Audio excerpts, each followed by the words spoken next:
नमस्कार दोस्तों, स्वागत है एक बार फिर से आपका माय फिल्म ब्लॉग्स। दोस्तों, आज हम किसी फिल्म के ऊपर चर्चा नहीं करने वाले। आज हम चर्चा करने वाले हैं एक रिव्यू के ऊपर। जी हाँ, बिल्कुल सही सुना आपने, एक रिव्यू के ऊपर। आज हम बात करने वाले हैं केआरके के आदिपुरुष पर किए गए दोनों रिव्यू के बारे में। दोस्तों, अगर आदिपुरुष पर केआरके ने सिर्फ एक रिव्यू किया होता तो शायद हम इस टॉपिक को छोड़ सकते थे, लेकिन क्योंकि दोबारा केआरके ने आदिपुरुष के रिव्यू पर भी रिव्यू किया है, तो इसलिए उनके इन दोनों रिव्यू पर एक रिव्यू तो बनता है। दोस्तों, हालांकि मैंने पहला रिव्यू देखा था केआरके का, बहुत ही डल और नीरस रिव्यू था। यानी देखकर उसको ऐसा लग रहा था कि आदिपुरुष के जो मेकर्स हैं उन्होंने एक अच्छा खासा अमाउंट केआरके को दिया है। उस रिव्यू को देखकर आपको प्रथम दृष्टया ऐसा महसूस होगा, या फिर हो सकता है कि आपको ये लगे कि केआरके बिल्कुल जो फिल्मों के मामले में बिल्कुल बचकाने हैं, या इतने साल इंडस्ट्री में गुजारने के बाद चाहे कैसी भी फिल्म बनाई, देशद्रोही बट एक फिल्म बनाई जिसे लोग जानते हैं, तो एटलीस्ट इतनी समझ तो होनी चाहिए कि मैं क्या बोल रहा हूँ, फिल्म कैसी है, लोगों को कैसी लगने वाली है। क्योंकि बच्चा जानता था कि इस फिल्म का ऑडियंस पे क्या इम्पैक्ट पड़ रहा है, और फिल्म क्या कहना चाहती है, क्या कह रही है, और क्या लोग सुन पा रहे हैं। सिंपल सी बात थी, लेकिन केआरके इस चीज को भी नहीं समझ पा रहे थे। तो ज्यादातर संभावना इस बात की है कि जो फर्स्ट रिव्यू किया गया था वो पेड रिव्यू किया गया था। तो दोस्तों, आज हम बात करने वाले हैं इसी रिव्यू के ऊपर, तो हमारे साथ अंत तक बने रहिएगा। हो सकता है कि वीडियो थोड़ी सी लंबी हो जाए, लेकिन इंटरेस्टिंग रहने वाली है, काफी नॉलेजेबल रहने वाली है। आप अगर केआरके के रिव्यूज देख चुके हैं तो अच्छी बात है, लेकिन अगर आपने नहीं देखे तो आप इस वीडियो के बाद देख सकते हैं, और कहीं ना कहीं आप पाओगे कि जो मैं कह रहा हूं उन बातों में सत्यता है। तो दोस्तों, सबसे पहले हम बात करते हैं केआरके के फर्स्ट रिव्यू की, जो लगभग 12-13 दिन पहले उन्होंने किया था, जिसमें मैं पॉइंट वाइज आपको बताऊंगा। सबसे पहले उन्होंने कहा था कि राम जी एक राजा ही था जो अपने कर्मों से भगवान बन गया था, ऐसा मूवी में बताया गया है। तो दोस्तों, सबसे पहले तो मैं ये कहना चाहूंगा कि एक बेसिक अंडरस्टैंडिंग है, मूवी में क्या कहा गया क्या नहीं कहा गया वो एक डिफरेंट मैटर है। लेकिन अगर राम जी एक राजा थे और वो अपने कर्मों से भगवान बन गए थे, तो सबसे पहले तो मेरा ये सवाल है केआरके से, क्योंकि वो इतना बेहतरीन रिव्यू कर रहे हैं, और फिल्म के मेकर से, कि मूवी का नाम आदिपुरुष क्यों रखा गया। मूवी का नाम आदिपुरुष क्यों रखा गया? क्योंकि डिफाइन करती है कोई चीज पहले से ही कि जो भगवान राम थे वो एक सिंपल इंसान नहीं थे जो बाद में राजा बन गए, जो बाद में भगवान बन गए। वो ऑलरेडी अवतार थे, और जिन्होंने एक रोल प्ले किया धरती पर राजा का। तो फर्स्ट ये बात मैं कहना चाहूंगा, जो इसमें बताई गई बिल्कुल निराधार है, असत्य है। तो फर्स्ट ये बात जो मैं कहना चाहूंगा कि पहले तो जो मेकर्स हैं फिल्म के, वही इस बात को क्लियर नहीं कर पाए, और केआरके ने तो बिल्कुल गंदगी फैला दी था रिव्यू में। आगे वो बोलते हैं कि 5 मिनट की स्पीच है जिसमें कहानी का सार समझाया कि कहानी सिर्फ प्रेरित है। कहानी का सार समझाया है, और ये कहा गया है कि कहानी जो है ये वास्तविक रामायण नहीं है, ये तो सिर्फ प्रेरित है। और जो केआरके ने इस चीज को सपोर्ट भी किया है, पूरा बल दिया है। उन्होंने कहा कि किसी भी जगह फिल्म में राम और सीता नाम का उच्चारण नहीं किया गया। राघव का किया गया है, जानकी का किया गया है, कहीं भी फिल्म में राम और सीता को उच्चारण नहीं किया गया। तो दोस्तों, मैं बात पूछना चाहता हूं कि आप राघव कह लीजिए, रघुपति कह लीजिए, या जानकी कह लीजिए, सीता कह लीजिए, तो बात तो एक ही है, बात अलग अलग थोड़ी ना है। और फिर आप कैसे इस कहानी को प्रेरित कह सकते हैं जबकि आपने कैरेक्टर सब उठा लिए, और मूवी के मेकर्स कह रहे हैं कि एक सीट हनुमान जी के लिए रिजर्व करके रखना। तो ये कौन से वाले हनुमान जी, कौन सी मूवी प्रेरित हुई है? मतलब क्या कहना चाहते हो, यही समझ में नहीं आ पा रहा। कि आप कह रहे हो कि ये जो रामायण जो हमने बनाई है, एडवांस्ड मॉडर्न रामायण, ये वो रामायण नहीं है, ये उससे प्रेरित है, और जो हमारे केआरके जी हैं वो इसको सपोर्ट कर रहे हैं। तो भाई समझ से बाहर है कि अगर प्रेरित है तो प्रेरण इतना ज्यादा हो गया कि हर चीज 100% मैच कर दी उन्होंने, सब कुछ प्रेरित हो गया, मीन्स एक एक चीज प्रेरित हो गई उससे। तो कुल मिलाकर आप वही रामायण बनाना चाहते थे जो आपने बनाई, मीन्स आप बनाना कुछ चाहते थे, और हो सकता है आप ऐसा ही कुछ बनाना चाहते हो, कुछ चीजें, सारी चीजें समझ से बाहर है। लेकिन अगर आप इसको एक प्रेरण कहें, या कहें कि हमने प्रेरित होकर, मोटिवेट होकर रामायण जैसा कुछ बनाने की कोशिश की है, तो एक एक चांटा सबके लिए बनता है, जितने मूवी के मेकर्स हैं और जितने भी मूवी से जुड़े हुए लोग। अच्छा, आगे वो कहते हैं इस कहानी को 100% सच ना माना जाए। तो भाई इसको क्या मान लिया जाए? आप रावण को दिखा रहे हैं, शूर्पणखा को दिखा रहे हैं, लंका विजय दिखा रहे हैं, पूरा का पूरा आप संदर्भ उठा रहे हैं, रेफरेंस उठा रहे हैं, तो मतलब कहानी झूठ है। आप कहना क्या चाहते हैं? एक तरफ तो पूरी के पूरे जो कथा है उसको दिखा रहे हैं और बोल रहे हैं कि एक टाइमलेस टेल है, और दूसरी तरफ कह रहे हैं कि ये कहानी को सच ना माना जाए। अब जो ये रावण है, ये भी श्रीलंका वाले रावण है। ये कौन से वाले रावण उठा ला है भैया आप?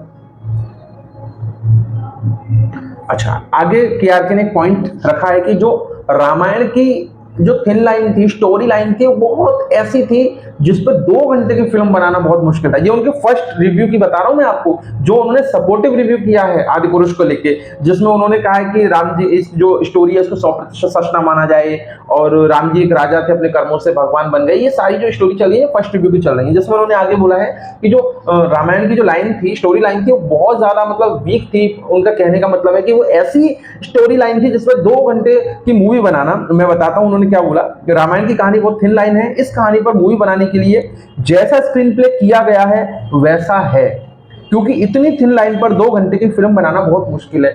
अब एक घोंचू आदमी, घावड़ आदमी रामानंद सागर जी ने ना इसी थिन लाइन के ऊपर पूरा महाकाव्य बना दिया।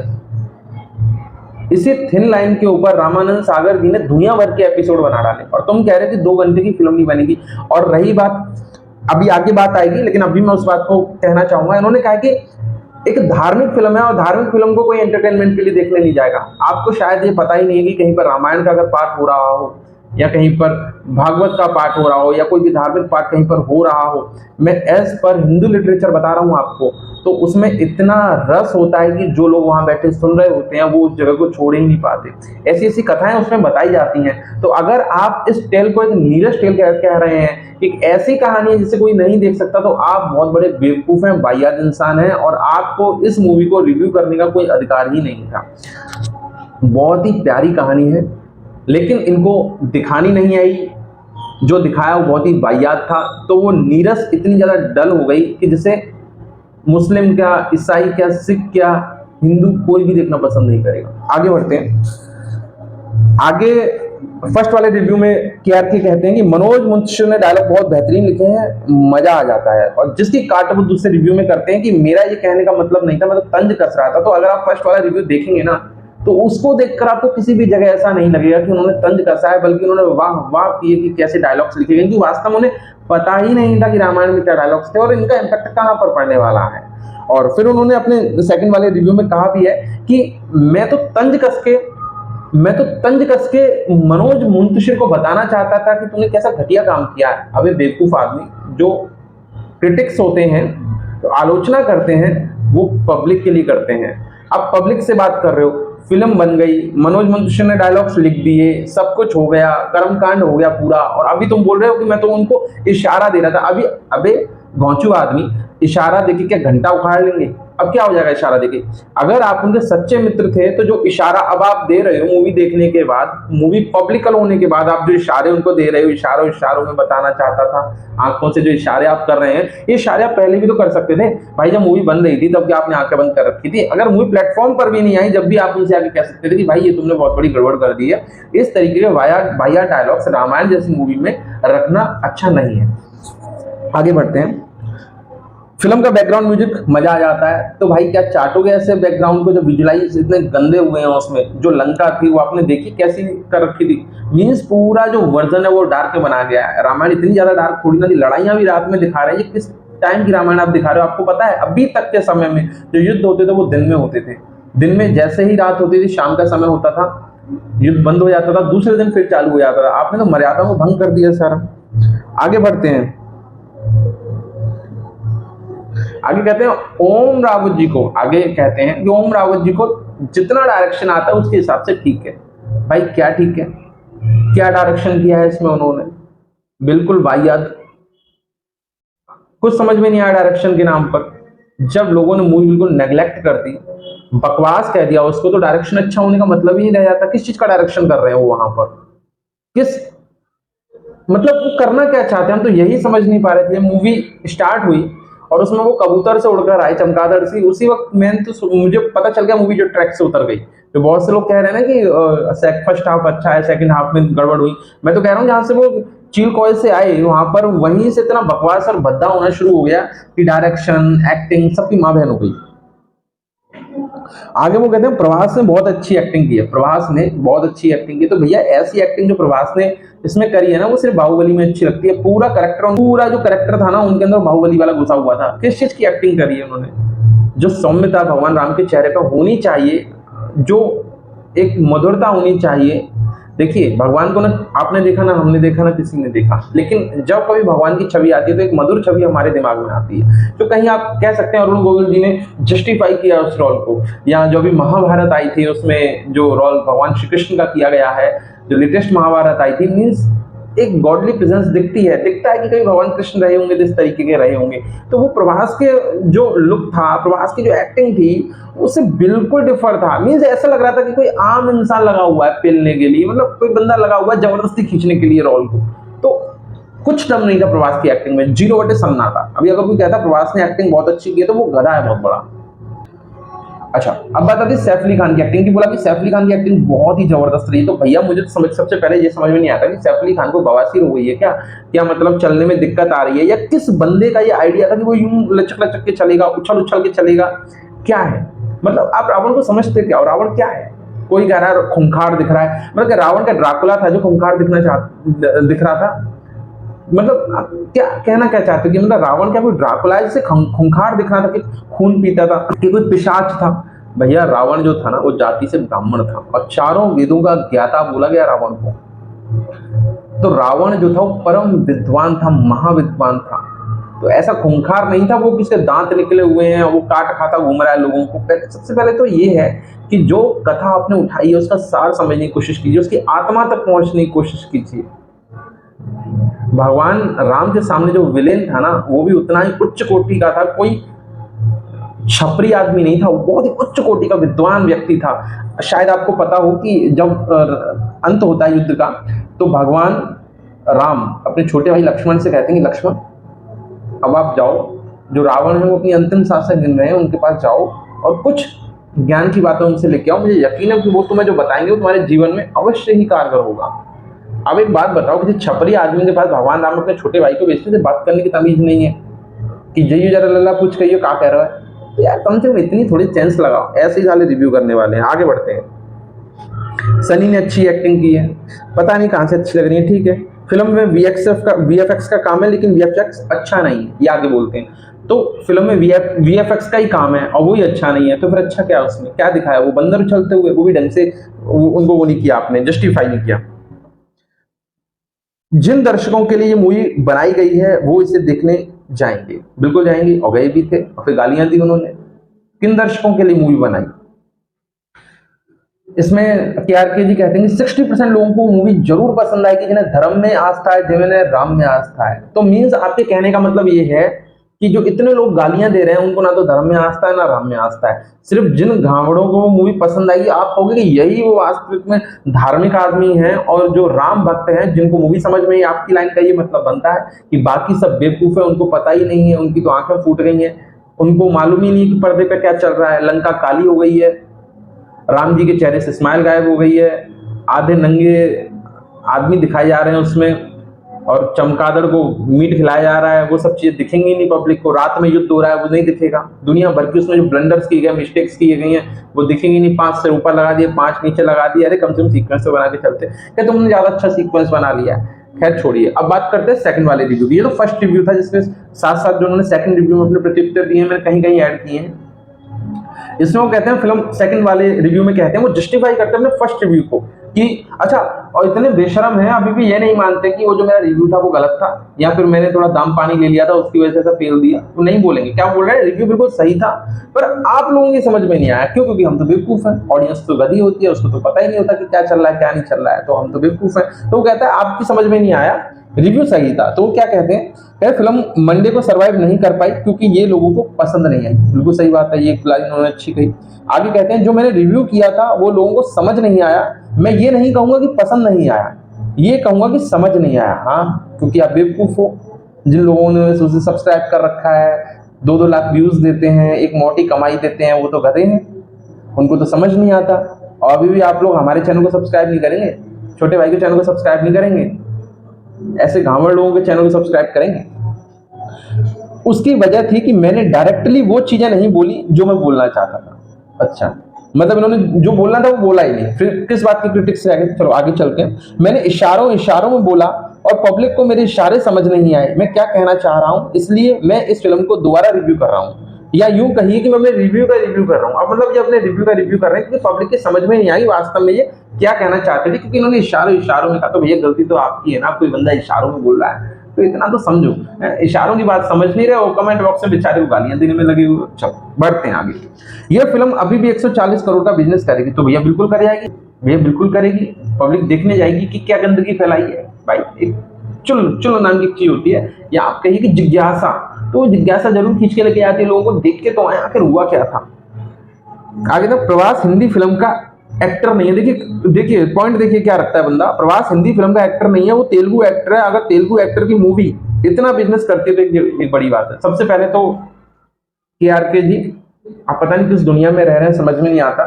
आज बॉलीवुड के एक्टर्स से ज्यादा साउथ के एक्टर्स को पसंद कर रहे हैं लोग, और उनसे ज्यादा फेम है, और वो लोग उनसे ज्यादा मोटा चार्ज ले रहे हैं। चाहे आप बात करो रामचरण की, चाहे आप बात करो प्रभास की, चाहे आप बात करो जूनियर NTR की। ये वो शख्सियतें हो चुकी हैं जो एक पर्टिकुलर इंडस्ट्री तक सीमित नहीं है, इंटरनेशनल लेवल तक पहुंच गए। और आप बात कर रहे हो इनकी, अच्छा अगर ऐसी बात है तो बाहुबली को कहां लेकर जाओगे, कांतारा को कहां लेकर जाओगे। ऐसी मूवीज इन्होंने करोड़ों का बिजनेस कर डाला।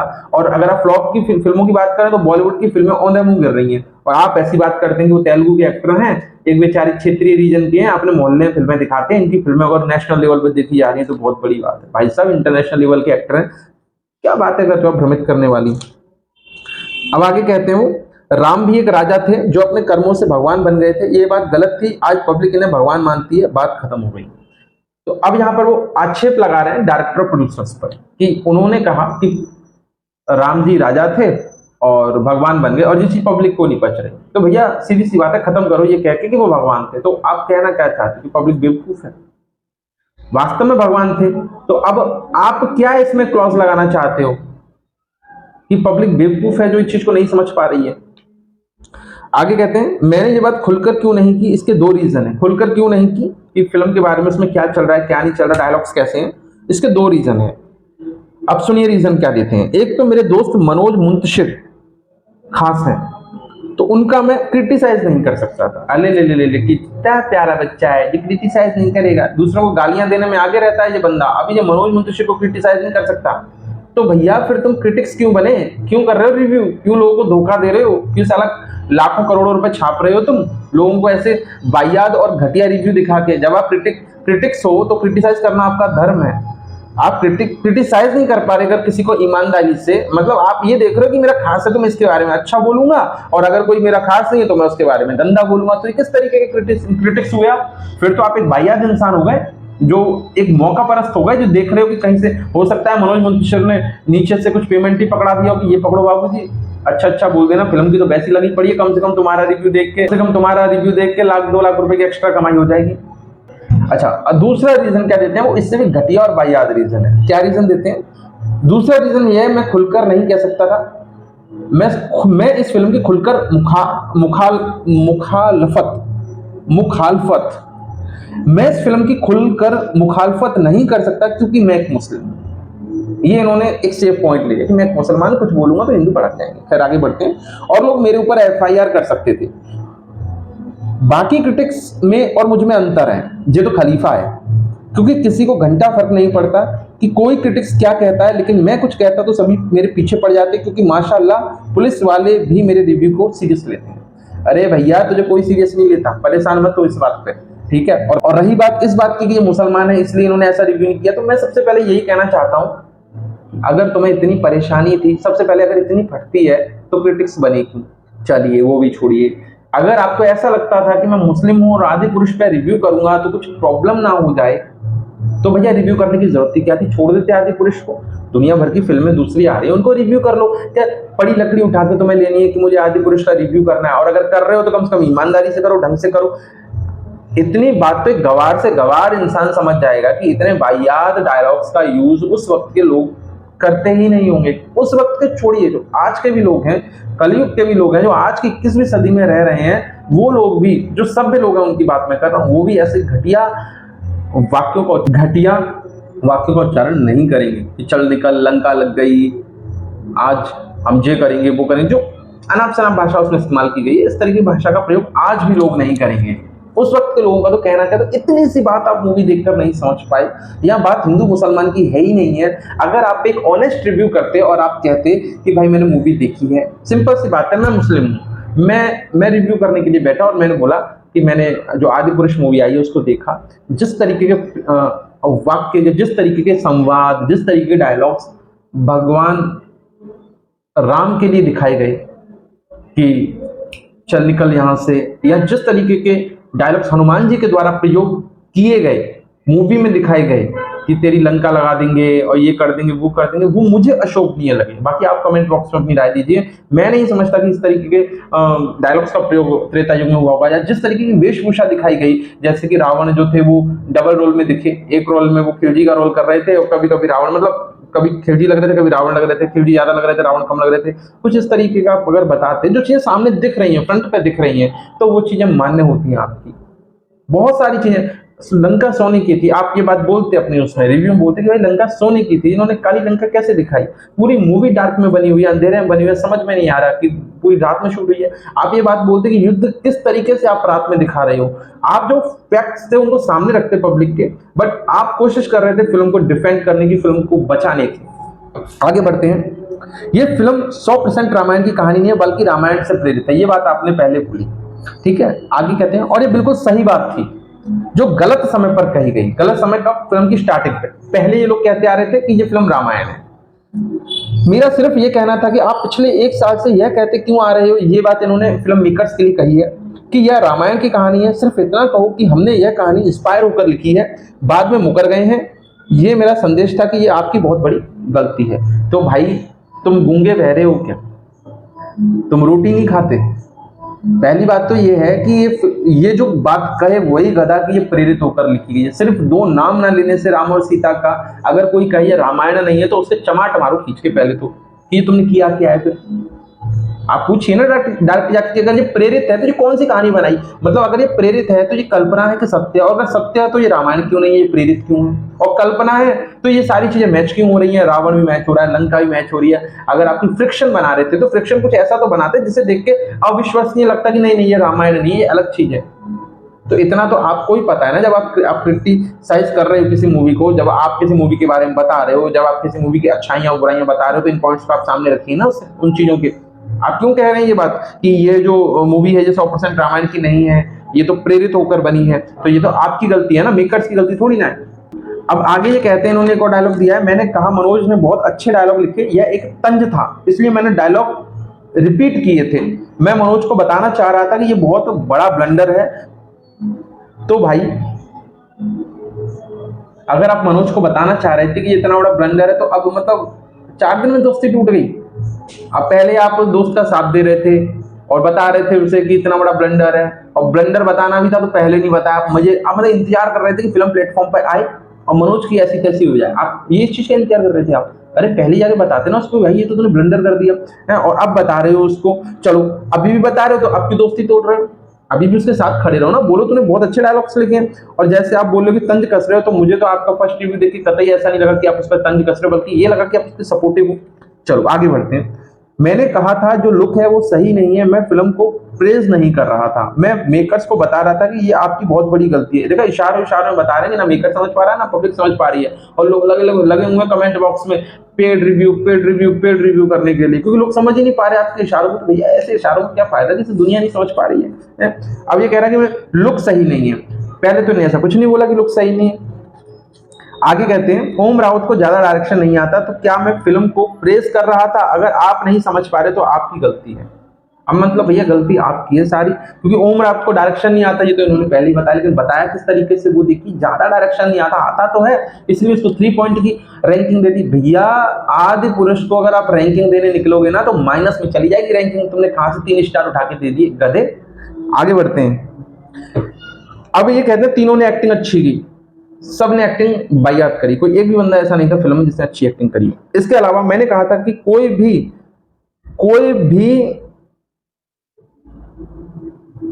इसके अलावा मैंने कहा था कि कोई भी मुस्लिम इस फिल्म को देखने नहीं जाएगा, क्योंकि उसे इसकी जरूरत नहीं है, क्योंकि इस फिल्म में उसके लिए कुछ भी नहीं है। तो मैं बताऊं, सबसे पहला स्टेटस जो मैंने देखा था अपने फोन पे वो अरबाज खान का था, आदि पुरुष का। उन्होंने आदि पुरुष देखी अरबाज जी ने और फिर अपने स्टेटस पे लगाई, ठीक है। उस स्टेटस को देखा जो मैंने फर्स्ट स्टेटस देखा मैंने आदि पुरुष को लेके, ठीक है। और आप कह रहे कोई मुस्लिम देखने नहीं जाएगा, भाई साहब सब जाते हैं। जब रामानंद सागर जी की रामायण आई थी ना, तो तमाम मुस्लिमों ने देखी थी, तमाम सिखों ने देखी थी, तमाम क्रिश्चियंस ने देखी थी। कोई भी अगर कोई भी किसी भी धर्म से जुड़ी हुई कोई चीज आती है तो अन्य लोग भी उसको देखने जाते हैं, ये देखने के लिए कि स्टोरी सबको पता है अब किस तरीके से बनाई गई है। तो ये आपकी जो लाइन थी वो बकवास थी, बायात थी कि किसी और के लिए कुछ नहीं। क्यों नहीं है किसी के लिए? शायद आपके लिए उसमें कुछ नहीं था क्योंकि आपने पेड प्रमोशन किया। फिल्म में एंटरटेनमेंट जीरो है। तो भाई रामायण से बेहतरीन आनंद में एंटरटेनमेंट आपको कहीं नहीं मिलेगा अगर आपने उसको दिल से बनाया हो, ठीक है। तो भी आप फिल्म देखने जा रहे हो तो ये आप नहीं समझ पाए तो इसमें मेरी क्या गलती है? तो कुल मिला के कुछ भी वाली बात है, कुछ भी बोल दो। मैंने कहा था कि एक धार्मिक फिल्म है, तो अगर ये एक धार्मिक फिल्म है तो ये हर आदमी के लिए नहीं है। मानो तो भगवान है, ना मानो तो पत्थर है। मतलब धर्म के नाम का कुछ भी परोसते रहोगे, पब्लिक उसको देखती रहेगी। अनाप शनाप उल्टा सीधा कुछ भी परोस दो, पब्लिक उसको देखने के लिए मजबूर है, क्योंकि कोई धर्म की बात है, कोई कुछ कह ही नहीं सकता। अनाप शनाप फुअर डायलॉग कैसे भी दे दो, फुअर वेशभूषा दे दो, स्टोरी लाइन बदल दो, साहित्य बदल दो, सब चीजों को बदल दो, लोग देखेंगे क्योंकि धर्म का मामला है। आप यही कहना चाहते हैं? आगे बढ़ते हैं तो कहते हैं, तो जिनका भगवान राम में विश्वास है वही लोग इस फिल्म को देखने जाएंगे। अगर धर्म में आस्था रखने वाले 100 लोग इस फिल्म को देखेंगे तो 60 को ये फिल्म पसंद आएगी। अब यहाँ पे लग गया प्रश्नवाचक कि अगर आपको फिल्म पसंद नहीं आ रही तो आप एक धार्मिक व्यक्ति नहीं है। ये KRK सीधा कहना चाहते हैं कि अगर आपको फिल्म पसंद आ रही है तो आप धार्मिक है, और नहीं आ रही तो आप धार्मिक व्यक्ति नहीं है। तो भाई मुझे तो कभी पसंद नहीं आई, ठीक है। आगे बढ़ते हैं। मैंने 3 स्टार दिया।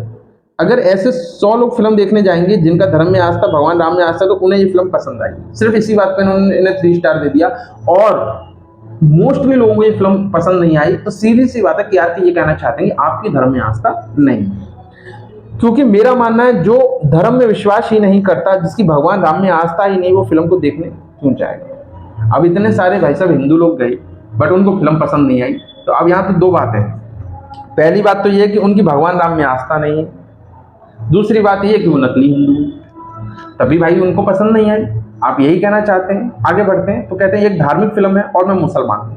जाहिर सी बात है कोई भी कंट्रोवर्सी हो सकती थी, मुझे संभल कर बोलना था, लेकिन पब्लिक का क्या भरोसा साहब। हो सकता है कि ये फिल्म पब्लिक को बहुत पसंद आ जाती, और अगर मैं कुछ कह देता एज अ मुस्लिम तो कितना बड़ा बवाल हो सकता था, मेरे ऊपर कितने केस हो सकते थे। तो जाहिर सी बात है वो सब कुछ मेरे दिमाग में था, और वो सब सोचते हुए मैंने इस फिल्म का रिव्यू किया था। और यही वजह थी कि मुझे कि बहुत 90 तौले अल्फाजों में मैंने इस फिल्म का रिव्यू किया, लेकिन मैंने नहीं कहा था कि ये एक मास्टरपीस मूवी होगी। तो पहली बात तो मैं ये कहना चाहता हूँ आपसे KRK जी कि बड़ी लकड़ी लेने की जरूरत क्या थी? अगर आपको इतना ही डर लग रहा था अपने मुसलमान होने से और आदि पुरुष का रिव्यू करने से, तो जरूरत नहीं थी। दुनिया भर की फिल्में थी, आप उनका रिव्यू कर सकते थे।